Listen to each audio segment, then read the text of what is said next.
Шубамен жұмыс істеуді үйренеміз. Реставрация жасаймыз. Одан кейін шубамен жұмыс істеу үшін қандай заттар керек, соларды айта кетейін.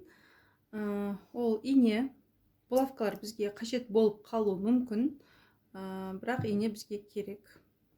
Ине бізде осындай қалыңдықта, яғни қатты жіңішке емес, қатты қалың емес, осындай бір орташа қалыңдықтағы ине қажет. Ине өткір болу керек. Негізі шубаға арналған арнайы мындай қисық формадағы, ай сияқты формадағы ине болады. Бірақ ол маңызды емес. Менде болған, бірақ онымен мен жұмыс істей алмадым. Маған осындай инемен жұмыс істеген ыңғайлы. Матаға түстес жіп, кәдімгі қарапайым жіп. Лезвие. Лезвие кәдімгі магазиндегі хозтовардағы лезвие. Яғни лезвияны көп алу керек. Себебі егер сізде қысқартатын жағдай болатын болса, сондай бір моменттерде көп қиятын момент болатын болса, лезвие сізге өте көп керек. Себебі лезвие теріні кескен кезде тез өткіргіштігін тез құртады. Тупить етіп қалады. Сол үшін жиі ауыстыруға тура келеді. Сол үшін осындай бір пачкасын, 2 пачкасын алып қойғандарыңыз дұрыс болады. Әрине жіп қиюға бізге шипчики керек, одан кейін аптекадан осындай пластир керек болады. Өте ыңғайлы материал. Егер клеймен пайдаланамын дейтін болсаңыздар, клей, момент клей осында алу керек.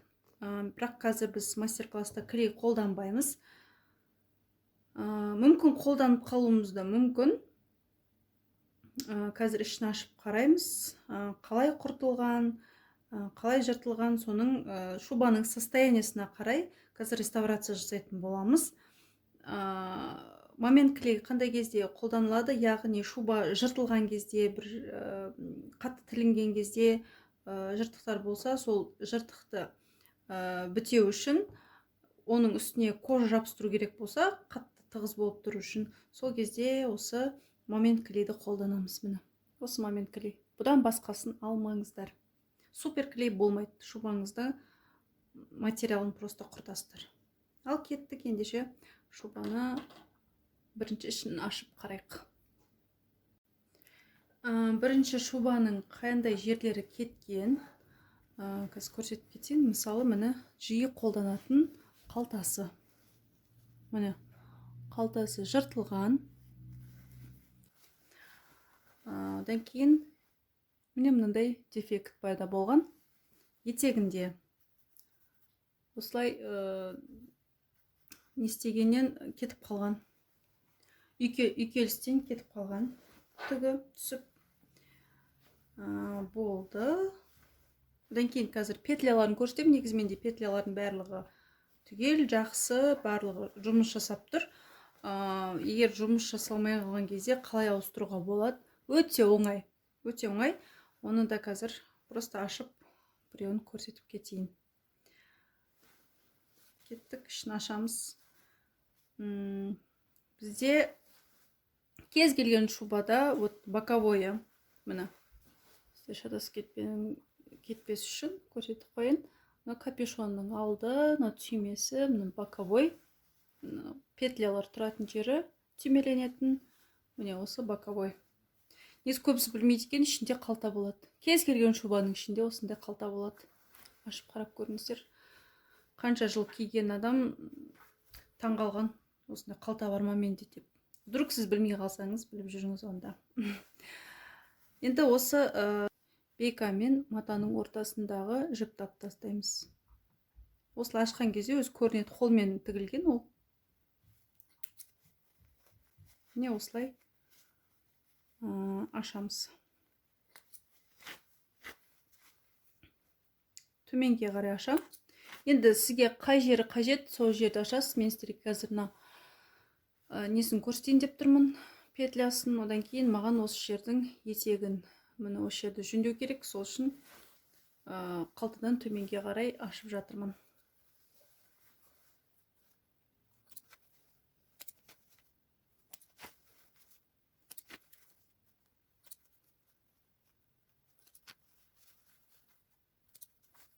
Асты менде өзі осылай ашық тұр екен, олай да болады.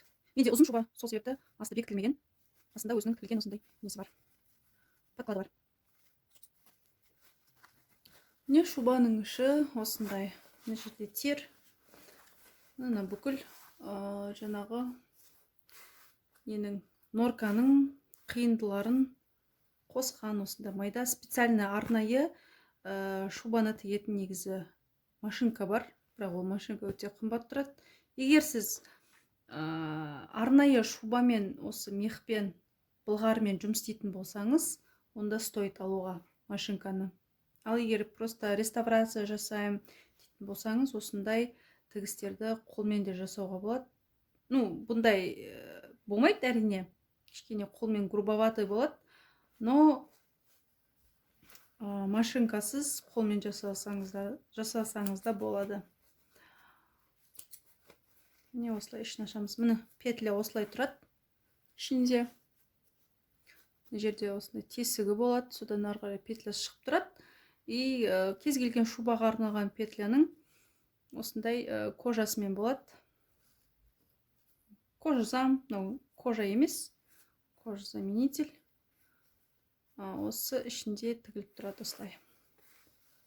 Не осындай ешқандай қиындығы жоқ, кейін қайтадан орнына келтіріп, үстіп іліп тігіп, ашылып кетпес үшін орнына келтіріп қоя саласыз.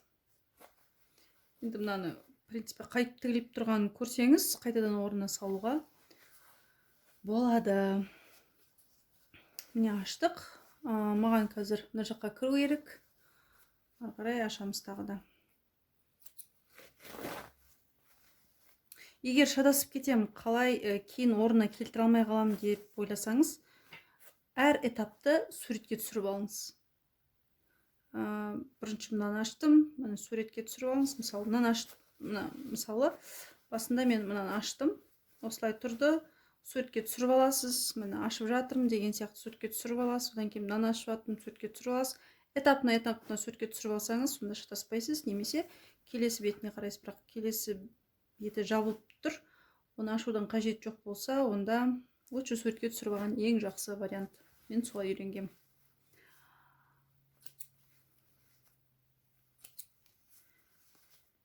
Бәрін білетін сияқты болып тұрасыз, бірақ кейін жабатын кезде есіңізден шығып кетеді. Шын айтам, егер бірінші рет жұмыс істеп тұрсаңыз, тігімен, шубамен жұмыс істеу үшін ешқандай машинка керек емес, бәрі қолмен жасалатын дүние. Ешқандай машинка керек емес реставрация жасау үшін. Ал бірақ толықымен переделка жасайым дейтін болсаңыз, шубамен, онда қажет емес. Өкінесіз. Мен бір рет солай алып, кәдімгідей өкініп қалғам. Өте қиын.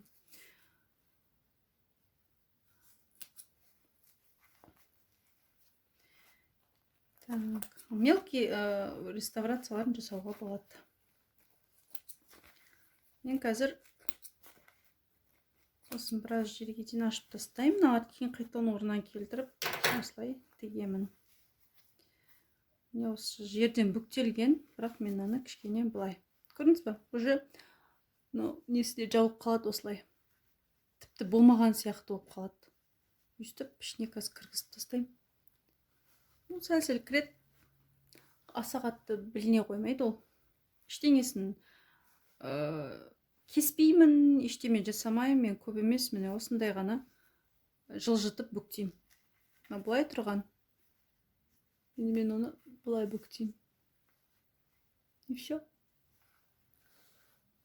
И мынау түктері былай жатып қалады да, сонымен мүлдем көрінбей қалады.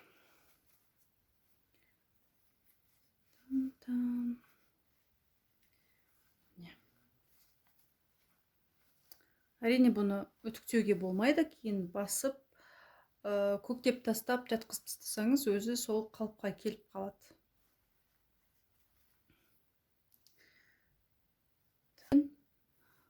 Жаңағы лейкопластыр, міне осындай сияқты жабыстырылған ғой.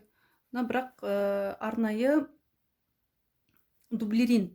Бұны қалай жабыстырғанын білмеймін. Бұны фабрикада өзі шубаны жасайтын жерде жабыстырады. Өзінің бір ыстып әкеліп жабыстырады ма, енді үтікпен жабыстыра алмайды ғой дублерин. Бұның орнына осындай шеттеріне созылып кетпеу үшін лейкопластырь алып жабыстырамын. Кеттік.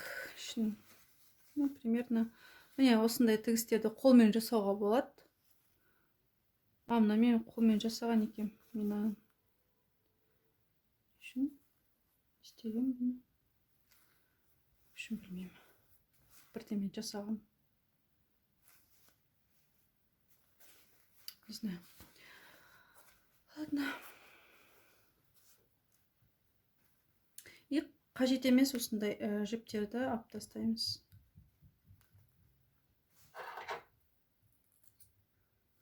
Кейін артық болып шығып тұрады.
Так, біз енді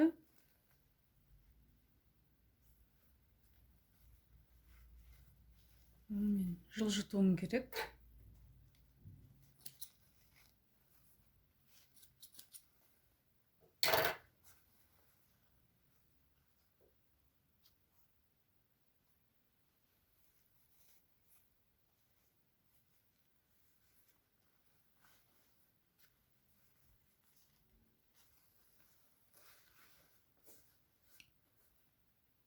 Осылай қайтадан тігіп шығуым керек.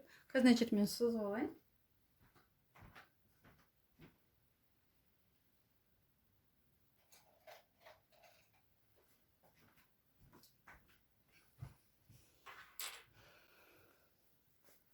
Мен мына жерді қазір сызып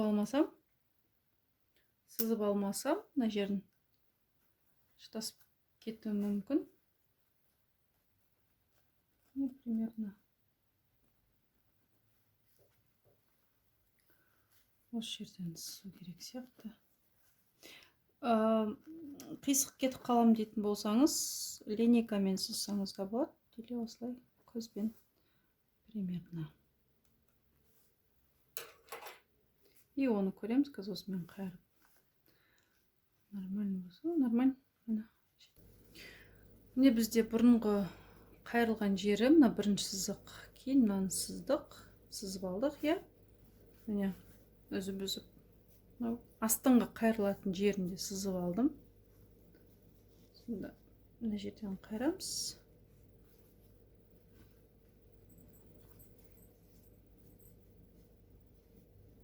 Қазір сол сызықтың бойымен тігіп шығамыз. Міне мынау шеті қайырылатын жердің шетіне келеді.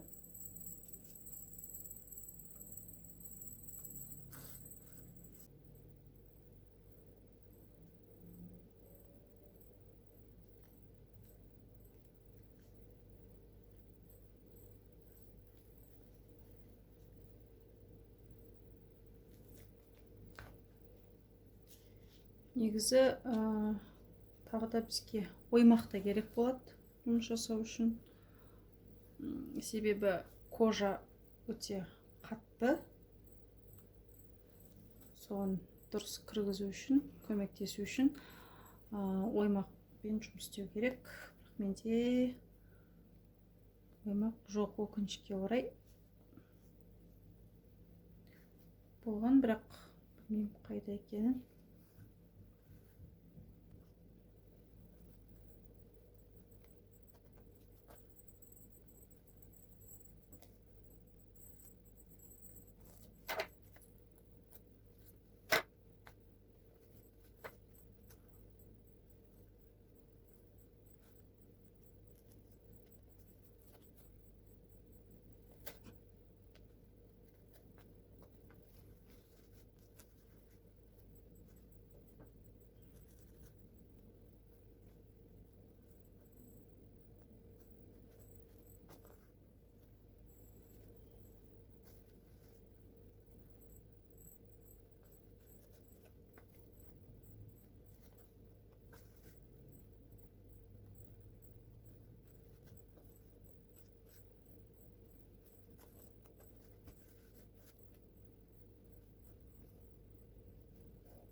Енді қайырамыз. Осылай бірінші астын қайырып аламыз. Одан кейін осы жерден кішкене арырақ.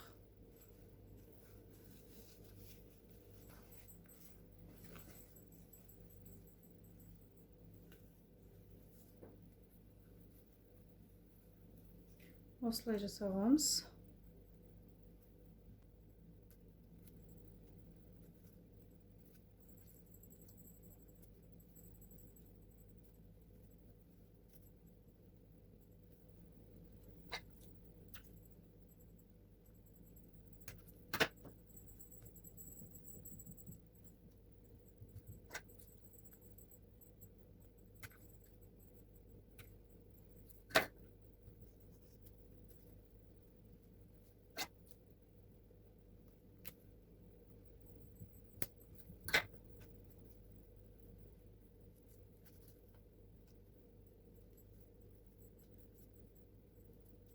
Бұл бізде бір қатты бірдеңені жауап тұрмайды, бірақ бір-бірін ұстап тұру үшін осындай тігістер жасауымыз керек. Неге үлкен тігіспен жасап жатыр, қалай көрінеді екен дейтін болсаңыздар, ол мына жақтан қайырылып тұрады. Сол себепті бұл бізде бір жаңа киімдегі тігістер сияқты емес, бұл бізде жай ғана бірін-бірін жаңағы ұстап тұру үшін, формасын ұстау үшін сол үшін қажет тігіс. Киім тіккеннен кішкене айырмашылығы сондай.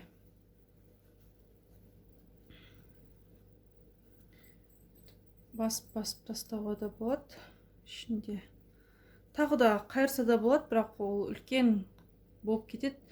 Бізде алды кішкене тұрған кезде былай түзу емес, кішкене былай бұрылып, қатты бұрылып кетсе, ол көрініп қалады. В принципе, міне сыртқы жағынан, міне осылай, жаңа бізде прям қатты көрінді ғой. Өзінің үйреншікті мына жағы майысып тұрғаннан кейін ол бері қарай шығып тұр. Біз оны бастырып тастау керек болады соңында. Клеймен жабыстырудың ол жердің қажеті жоқ. Бекерден бекер шубаңызды бүлдіріп аласыз. Тем более ол біреудің шубасы болса, егер заказға жасайтын болсаңыз, онда тіптен қажет емес. Мен аны мына жақтан шығара салайық, осылай. И енді бетіне кететін болса, мына жақта жауып кетеді, сондықтан қажет емес. Астында тұра берсін. Осы жерге бекітіп алайын. Мысалы, сіздерде петлясын ауыстыру керек болатын болса, соның барлығын жасап алыңыздар. Маған бірақ қажет емес. Мен ашықымда келіп тұрған жоқ. Қазір дұрыс емес болып бір жерін қатты жыртып алсам, или көрсетейін ба сіздерге қалай болатынын. Жарайды, біреуін көрсетейін. Алып, қайтадан орнына қойып.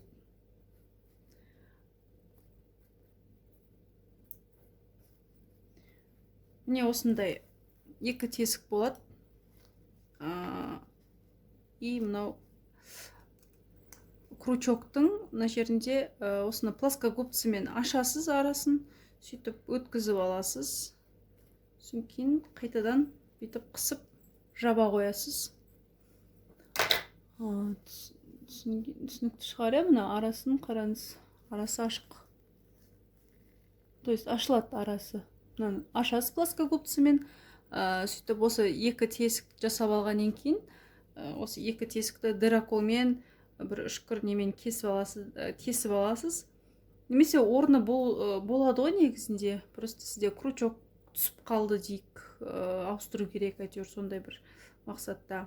Немесе тіпті жыртылып кеткен жағдайда просто ол жерге крючок қоясыз да, ортасын жаңағы кожа жапсырсаңыз болады. Немесе сонымен осылай тігіп тастайсыз. Міне, өйстіп тұрады.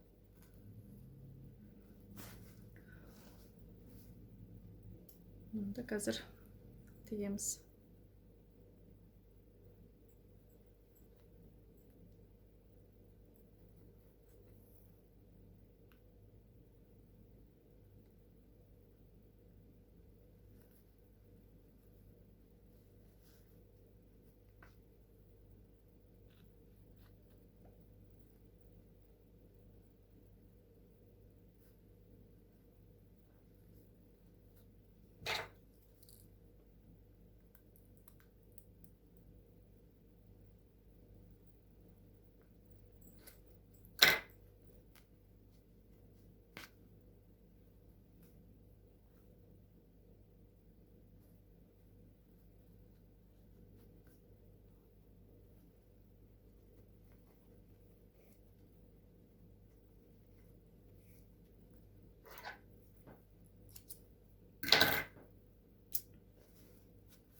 Не, осылай болды. Ішінде что тұра береді. Енді қазір мынаны жабамыз.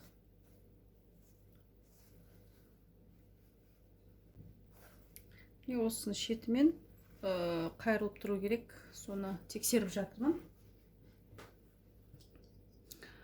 Қазір ойыма мынандай нәрсе түсті. Жылжып кетпес үшін. Осымен өстіп қыстырып алсам деп.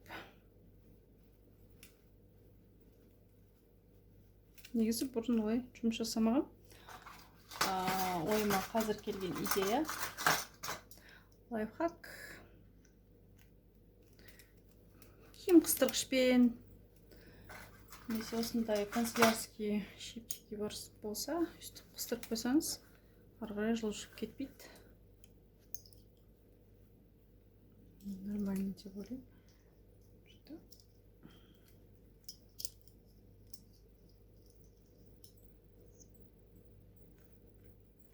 Осылай.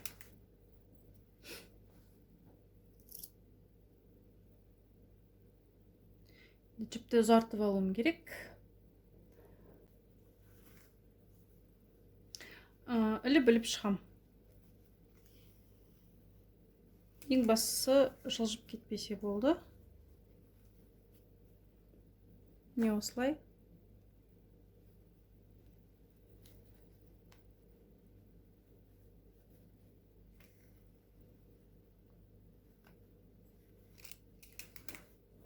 Үлкен ара қашықтықпен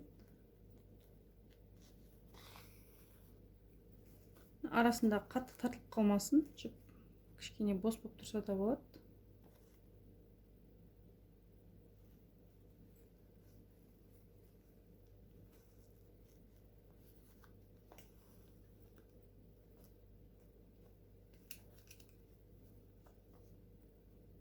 Екінші рет өткізіп алсаңыз да болады.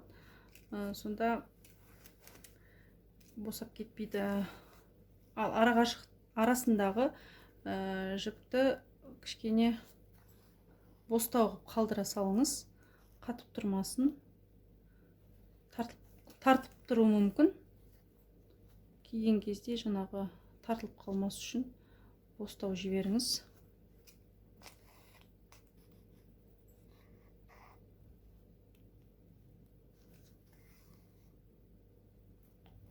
Арасы бос, бірақ өзін тығыздап тастадық. Осылай саусақпен де көмектесіп.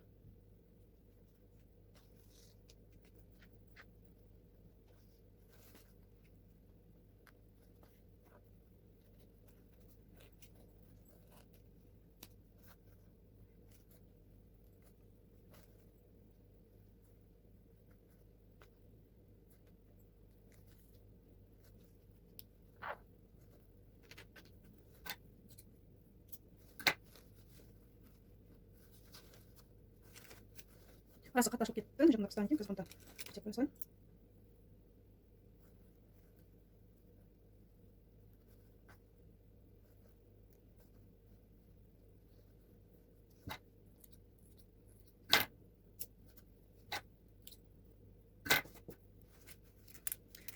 Міне біздің шубамыздың шыдайын деп тастадық. Қазір мен маған тігіп алам, әйтпесем барлығы босап, маған бір ыңғайсыз болып тұр жұмыс істеу. Сол себепті мынаны бірінші очерге осылай тігіп алам. Қиын емес, үлкен осындай тігістермен бекітіп алсам болды.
Қатты тартпау керек, тартып қалмау керек. Егер тартып қалса, потом шуамыз кетіп қалады.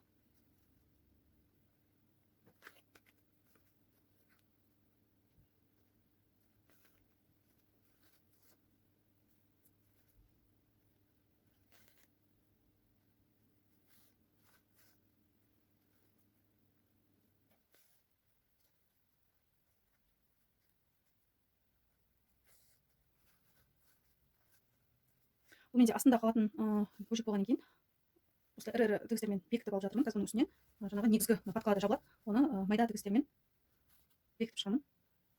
Осының үстінен тағы да тігіледі. Сол себепті бұл детальдарды астыңғы детальдар болғаннан кейін үлкен тігістермен не істеп жатырмын, бекітіп жатырмын.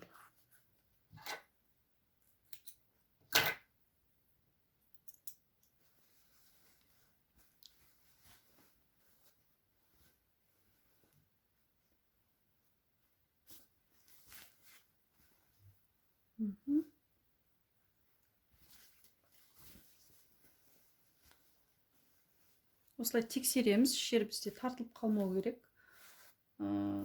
Шері жинап тұрмау керек. Ешқандай жері. Бізде ортасында осындай жіп бар. Бұл жіп разрез қатты ашылып, жыртылып кетпес үшін жасалынған.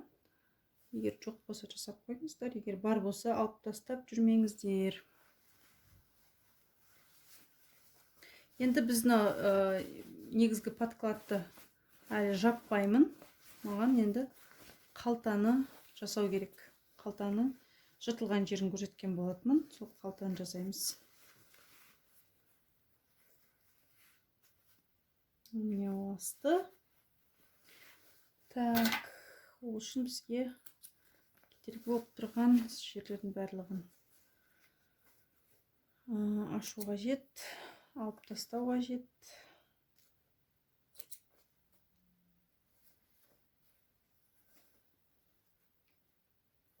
міне осылай жыртылған екен. Пластырды үстіне, міне осы пластырды үстіне жабыстырып қоям.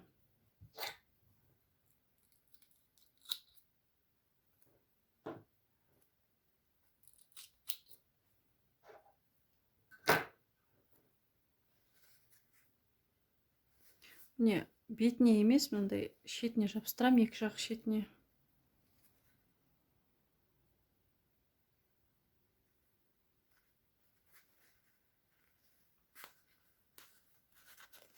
Енді бұл пластыр қатты бір жабысып қалады деп айта алмаймын, бірақ тіккен кезде бірге жаңағы мынау дублерин сияқты қатайтып тұрады.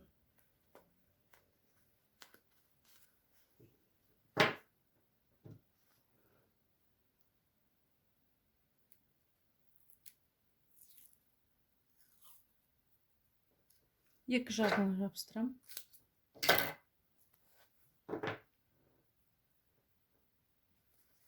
Екінші жағына.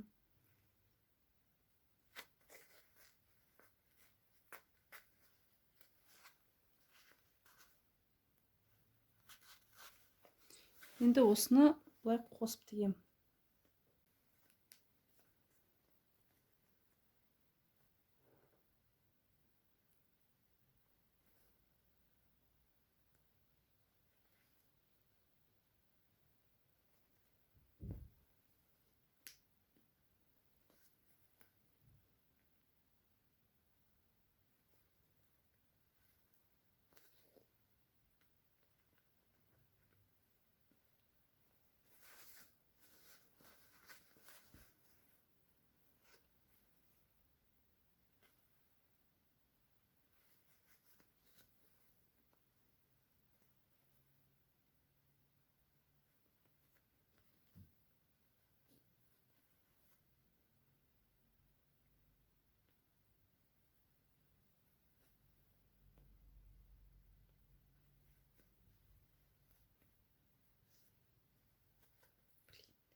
Егер оң жағынан қарайтын болсақ, ешқандай тесік көріп тұрған жоқпын. Думаю, что жақсы. Енді қалтасын кішкене бекітіп жіберу керек. Мына жерде жіптері босап қалған екен. Камера тұрған кезде кішкене ыңғайсыздау. Өзім кәдімгідей алдыма алып, жақындатып алып, тігіп шықтым. Міне осындай іші осындай енді ужасный болады, өйткені мынау жыртылып кеткен. Бұл жерде ешқандай мысалы тігіс жоқ, просто мысалы осындай жерден бүйтіп ойылып кеткен. Ары қарай. Сол себепті ол жерді құрау да оңай емес. Мысалы ары қарай бірне жоқ. Кішкене ғана запаспен осылай алып тікті, жіпті екі қабаттап алып болған болатын. Міне ішкі жағы бәрін бітеп тігіп тастадым. Міне мынау қалтаны тіктім, бұл жерде сөгіліп кеткен болатын. И былай мынау тігісті де тіктім. Былай нағы жақта жан жағын бәрін бекітіп шықтым, в общем. Мына жабыстырған жерім. Міне осылай. Кәдімгідей алдыма жақындатып алып, камераны өшіріп, осылай тігіп алдым. Қазір мүмкіндік болса, егер сондай басқа екінші қалтасы да бар, соны тігіп жатқан кезде жақындатып көрсетуге тырысам. Тағы бір лайфхак. Инені осы жерге кіргізіп итеріп отырдым. Оймақтың орнына. Егер үйіңізде оймақ жоқ болатын болса, иненің үстін жаңағы қазір тігіс барысында мүмкін көрініп те қалатын шығар. Просто жақындатып арнайы айтып кетейін дедім. Егер вдруг байқамай қалсаңыздар. Міне осындай ойығына кіргізіп алсаңыз, ары қарай оңай екен. Осымен кіргізген. Сөйтіп қиналып басымен итеріп жүрмін ғой. Міне қараңыздар, бұл да қалтаның асты. Мына қатты жыртылып кеткен. Қазір осы жерге лейкопластырды жабыстырам. Сөйтіп, мына жағына бірақ жабыстырмайым. И так қалың. Мына шетіне жабыстырам. Міне қараңыздар. Уже кожа не істеп кеткен. Жұмсақ болып. Мына жерде еще тесігі бар. Қазір тігетін болсам, мына кожа жыртылады. Кәдімгі жыртылып кетеді. Осы жерге жабыстырам. И осыны жақындатып, осы жерге тігіп шығамын. Қазір жақындатып түсіруге тырысам. Мына жерге қазір пластир жабыстырам.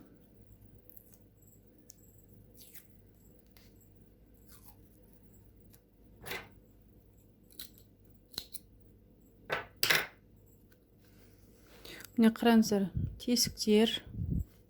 Қазір бұл тігістен қалған тесіктер. Егер мен қазір не істесем, үстінен просто тіге салсам, жыртылады. Сол себепті осында пластир жабыстырып алайын. Пластир енді қатты бір жабысып қалмайды, бірақ бір қалыңдық беріп тұрады. Міне осылай ыңғайластырып қойып алдым. Енемді сабақтап алдым. Екі қабаттап.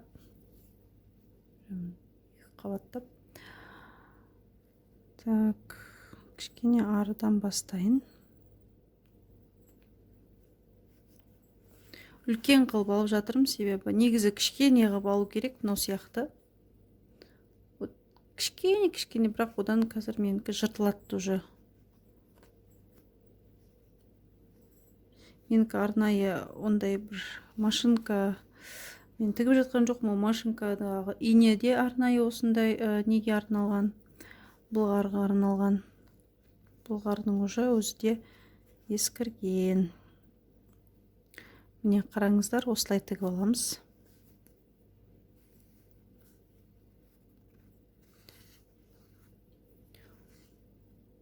Қолмен оверлок тігісін жасау деп аталады. Міне осылай. Ортасынан кіргізіп.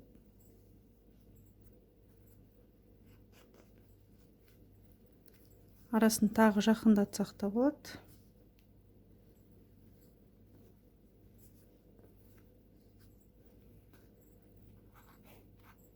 Енді бұл мата емес, жаңағы беткі жағы түкті болғаннан кейін, кәдімгі жүні бар болғаннан кейін, кейбір дефекттер онша білінбей қалады. Сол себепті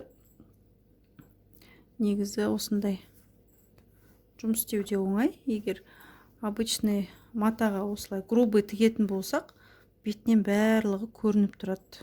Ал былғарыда, шубада жұмыс істеген кішкене сондай жағынан ыңғайлы.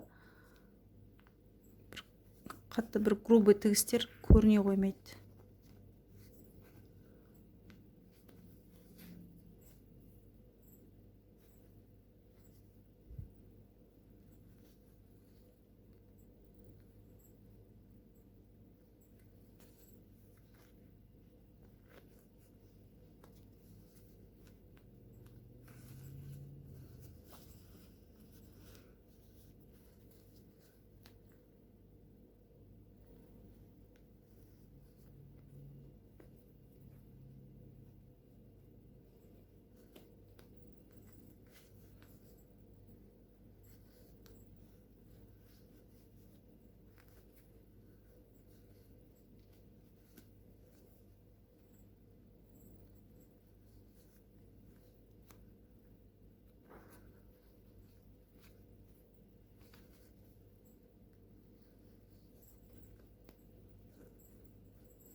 Міне осылай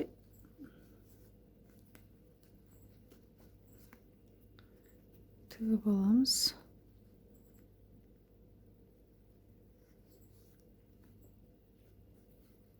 Жыртылған жерінен кішкене асу керек.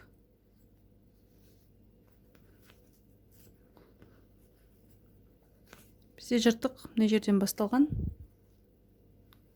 одан асырамыз.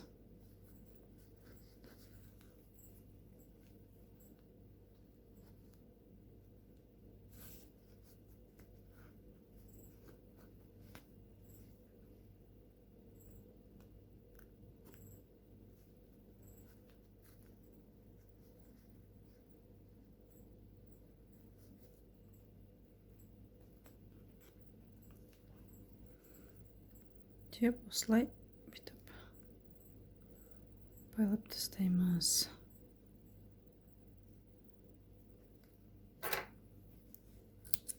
Енді оң жағын тексеріп көреміз. Біздің результаты қалай болды екен. Ой. Міне. Осылай, міне біз қазір мына жерді сыртынан көрсету керек. Мына жақтың бәрі жыртылған болатын, ашық болған. Енді қазір подкладты тігеміз. Міне. Сырт жағынан ештеңе көрінбейді. Міне мына подклад көріп тұрсыздар ғой, ашылып тұр. Сол жерді қазір бекітіп тастаймын. Босап жатқан жіптер, босап жатқан жері болса, жіптері босап жатқан жерлер болса, барлығын бітеп тастаған дұрыс.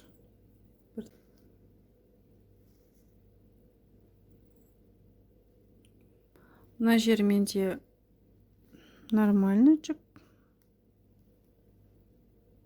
Бірақ кішкене жыртылғаннан не істеп жатыр, босап жатыр. Енді мына жағы ашық болған, сон бұлай ашылғаннан кейін оған да бір ауырлық түскен болар. Осы жерден бастап бұл жерді қатты бекіте қояйын. Содан кейін ары қарай подклад кетем.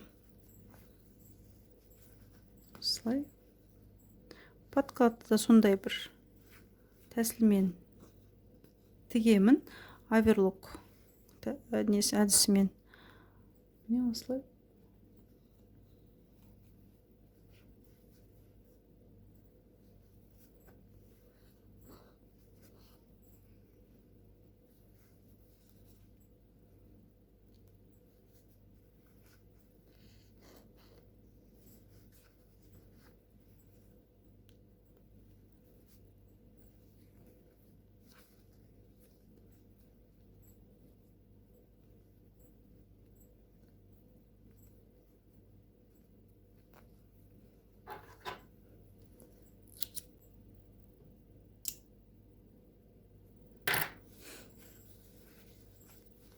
Кстати, менде қалтада мына жағда жыртылған екен. Тігісі кеткен. Негізі бұны машинкамен тігуге болады, бірақ мен қолмен тіге салатын сияқтымын, машинкаға апармай. Машинкамен тіккен әрине жақсы, бірақ ерініп тұрмын. Шыны керек машинканың астына апаруға. Бәрін бекітіп алдық. Енді қалтаның жоғарғы жағы міне жыртылған. Осындай керек емес, артық жіптерді, шатасқан нелерді алып тастаймыз.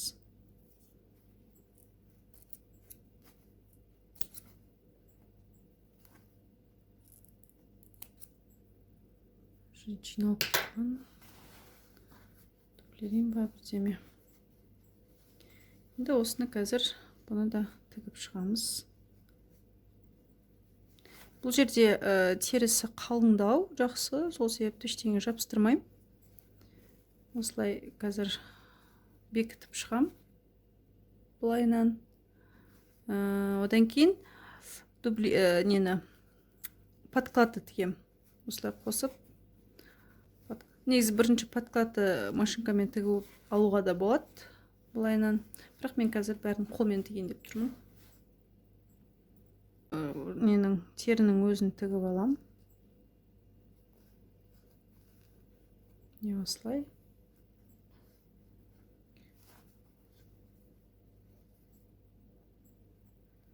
Негізі осылай байлап алған тиімдірек. Түйінмен қалдырып қойғаннан гөрі. Түйін жыртып шығып кетуі мүмкін. Тесіп былғарыны жүндерін ары қарай итеріп жатырмын. Бері қарай қысылып қалса, кейде ол білініп қалады. Сол себепті не осылай.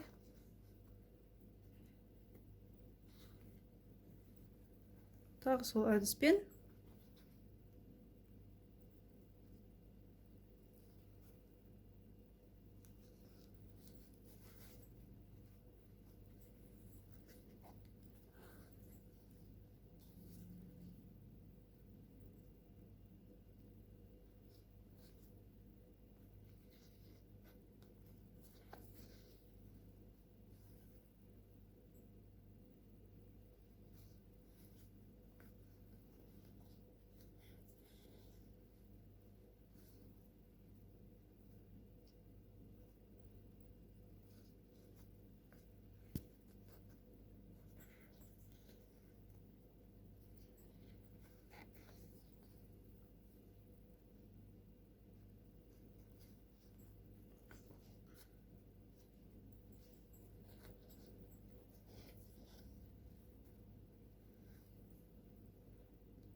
байқадыңыздар ма, тоже жыртылған жерінен асырып тігіп жатырмын.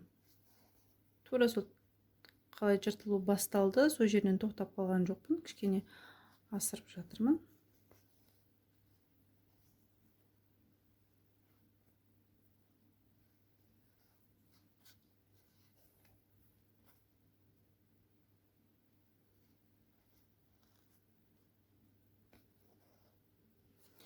Осы жерден байлап тастаймын.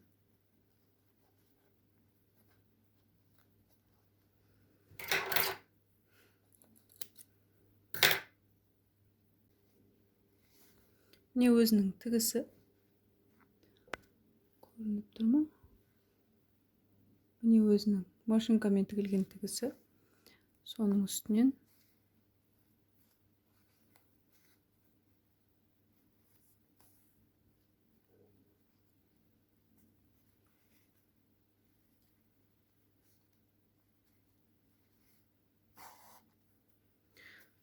кішкене төбесі ғана сөгіліп кеткен. Сол себепті оны қолмен тіксе ешқандай несі жоқ.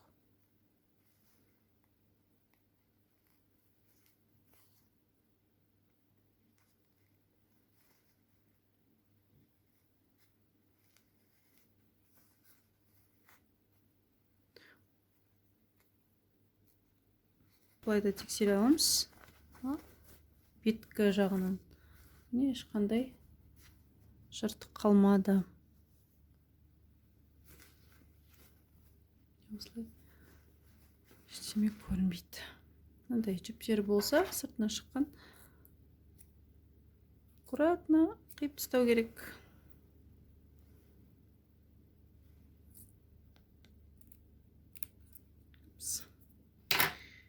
Жүнді қиып алмаңыз, ең бастысы. Міне осылай болды. Енді бір нелерді көрсетіп кетейін. Лезвие не үшін керек? Лезвие, егер сіз жеңін, ұзындығын қысқартатын болсаңыз, лезвие керек болады сізге. Мысалы, нені ұзындығын қию үшін біз қайшымен егер қиып тастайтын болсақ, онда түктерін қараңыз, олар жоғарыға қарап тұр. Егер сіз мынаны қиып тастайтын болсаңыз, мына бәрі қиылып кетеді. Осы қиылып қалмас үшін, түгі қиылып қалмас үшін, тек қана терісін ғана лезвиемен қиып отырасыз. Бірінші сызып аласыз, содан кейін барып лезвиемен қиып отырасыз. Одан кейін қараңыз, тура осыны, етегі қалай өңделген, дәл солай осыны аша отырып көресіз да, соны жаңағы қиылған жеріңізден бастап, соны қайталайсыз. Вот сізде кәдімгідей көрсетілген барлығы. Осыны ашып отырып, сөгіп отырып, дәл осыны аласыз да сол жоғарғы жаққа қарай. Міне бұл кішкене қайырылған, ішінде жаңағы қойылған матасы бар. Дәл солай, егер ол жерде жаңағы не бар ғой, дублирин жабыстырған, оның орнына міне лейкопластырды жабыстырасыз. Сөйтіп қайырып, мысалы қай жерден қайырғыңыз келеді, сол жерді сызып аласыз. Одан кейін оған 1,5-2 сантиметр қалдырып, оны қиясыз. И сол дәл басына жаңағы осы матаны тігесіз де, мына жерде қалай өңделген, дәл соны жоғарыда қайталайсыз. Қазір енді мынаны жабамын.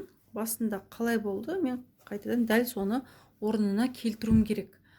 Міне қарасаңыздар, көп жерлері осындай закрепка берілген, қалтада закрепка берілген болатын, бірақ мен оны қайтадан тікім келмейді. Ол ішінде, в принципе, ол ойнап жүрсе де ешқандай басқа жаққа кетіп қалмайды. Асты ғана оны босқа қылып негізі тігу керек, бірақ мен қазір тікім келіп тұрған жоқ. В принципе, оны қалдырасыз да болады. Егер мынаны бүйтіп алып тастаған болсаңыз, қалтаны қалдырасаңыз болады. Бірақ мысалы мына жер тігілген болады. Мен оны сөгіп алып тастадым жаңа етегінде. Міне қараңыз, ұзын жібі қалып тұр. Осыны мына жерге бекітіп қоям қайтадан. Қатты тығыз жаңағы не істемеймін, бұны тартып олай тығыз байламаймын, бекітпеймін. Бос қана, бұл бос болып тұру керек. Осы жерде ілініп тұрса болды. Өзі басында ашқан кезде сіздер қандай жаңа тігістер болды, соның барлығын суретке түсіріп аласыз. Одан кейін оның бәрін орнына қайтадан қоясыз. Дәл сол суреттегідей түсінікті қылып түсіріп алыңыз. Немесе видео түсіріңіз. Мына жер мынандай болған, мен бүйтіп алып жатырмын деген сияқты айтып отырып, өзіңізге содан өткен сізде практика болмайды. Одан өткен сізде курс болмайды. Қанша жерден күшті курстар, қанша жерден күшті мастер-класстар көрсеңіздер де, жасап, оны қолмен жасап, жаңағыдай істегеннен кейін барып, ол сізде миыңызда сақталады, қолыңызда жатталады. Сол үшін дайын нәрсені ашып, қайтадан орнына қою, соны видеоға түсіріп алыңыз. Мен өзім практикам солай. Тез жаңағы жұмыс жасап кеткенім, тез тігісті үйреніп кеткенім, сондай практиканың арқасында. Міне осылай. Қазір мына жерлерде босап тұрған жерлер бар, барлығын қазір бекітемін. Мастер-класс ұнады деген ойдамын. Әлі де алда басқа да кожамен, мысалы былғарымен жұмыс жасау мастер-класстарын түсіріп көрсететін боламын. Сіздермен болған Әсел Малик. Жаңа мастер-класстарда көріскенше. Сау саламат болыңыздар.